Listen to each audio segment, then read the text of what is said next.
we're filling a prescription for Jocelyn Carmona. This is the prescription and this is the program. First thing you want to do is click on a new prescription. You want to enter the patient's name. First you enter the first 3 letters of the last name and then the first letter of the first name. So it would be... And the information should pop up from the program. Next you want to put in the prescriber name. This is how it looks. So you want to put in the last name again, the first 3 letters of the last name, and then the first letter of the first name. It also pops up, and as you can see, it's the same. You see, this is the same as this. And then you want to look at the drug that you're looking for this video. It's going to be Prozac 10 milligrams. And the first thing you do is you grab it off of the shelf, and we already grabbed it off of the shelf. So you want to scan it. Scan it. And then it pops up right here. And you want to make sure that it's the same, like... You look for the prescriber. You go to date written and you type in what it says on here. So for here it would be October the 5th, 2016. And for the SIG you type in the SIG that's given for Prozac.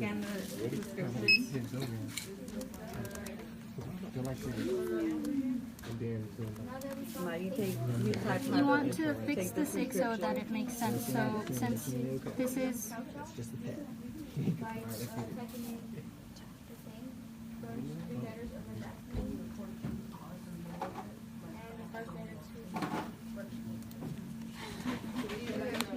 so for this SIG you want to fix it so it makes sense.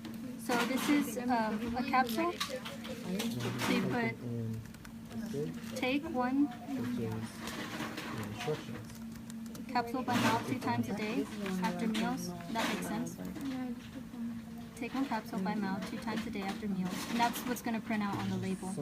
The quantity given is 60. So you're going to put in 60.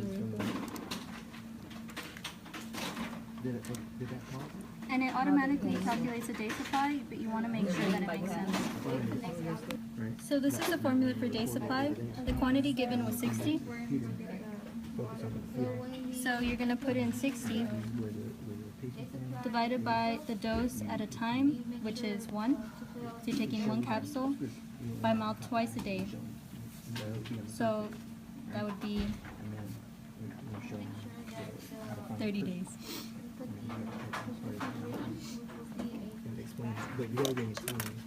So we're going to change it to 30.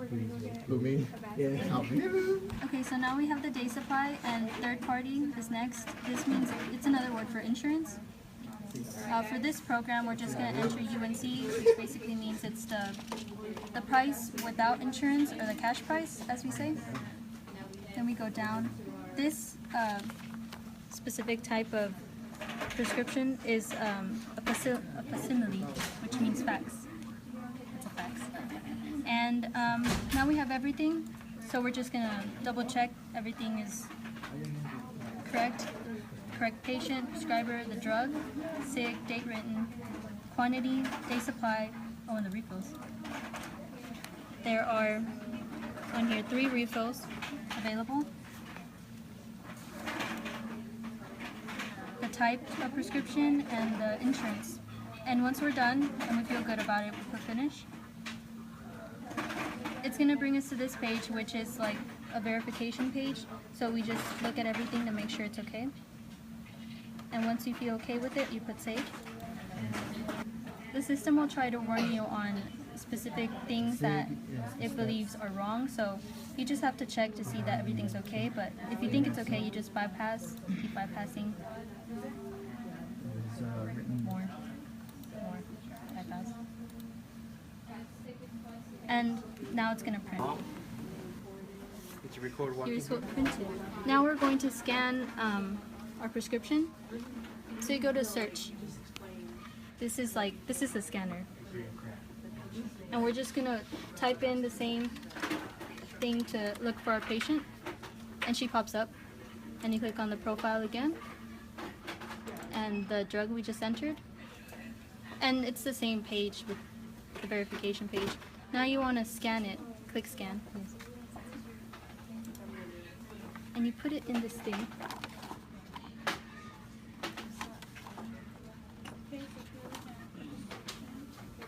And you put okay.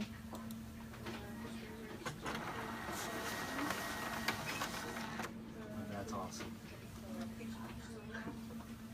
So now this is what's scanned. You go down, it looks okay. Then you save it. And it's going to pop up right here.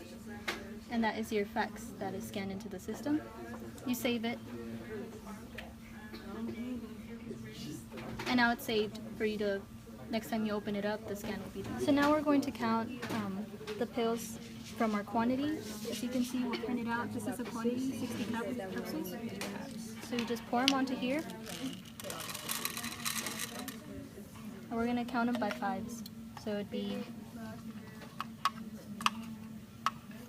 5,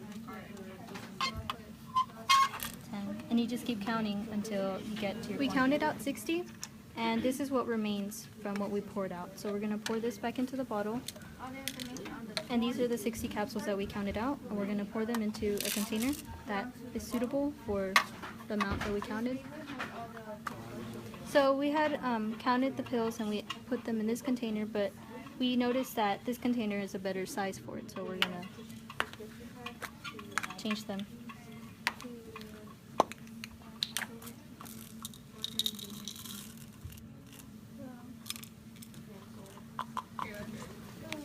So this is what had printed out.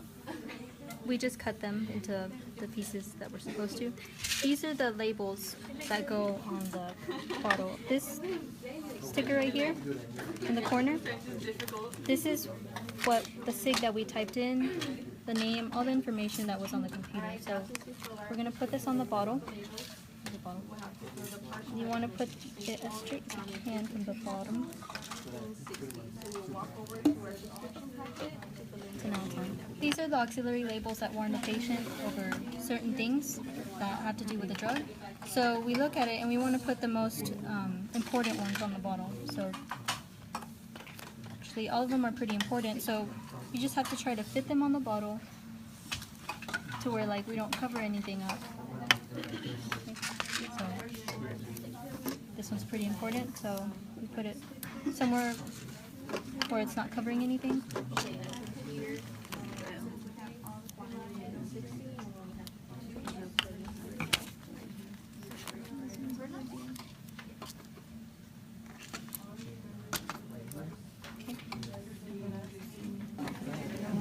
These two stickers are meant for partial fills. You would put these on prescription pad paper to indicate that there are pills that are needed. Where it says the quantity, right here it says 60, right here it says 60, you would mark that out and put the amount that is needed. This last sticker is what you put on the back of your prescription. So you would take it off. This sticker is meant for a backup to have the electronic information on the written information. So this is the prescription, the bottle with the amount we counted with the labels on it, the bottle that we got the capsules from. This is some consultation points just in case the pharmacist isn't able to counsel the person that's picking up the prescription. And this is just an amount of how much it costs. So now we put it in the basket, and this is where we're going to give to the pharmacist so he can verify that everything's okay, and so we can give it to the patient. So this is the trash that was left over once we've completed our prescription. Now we want to dispose of this properly in the HIPAA trash so it can be burned or shredded.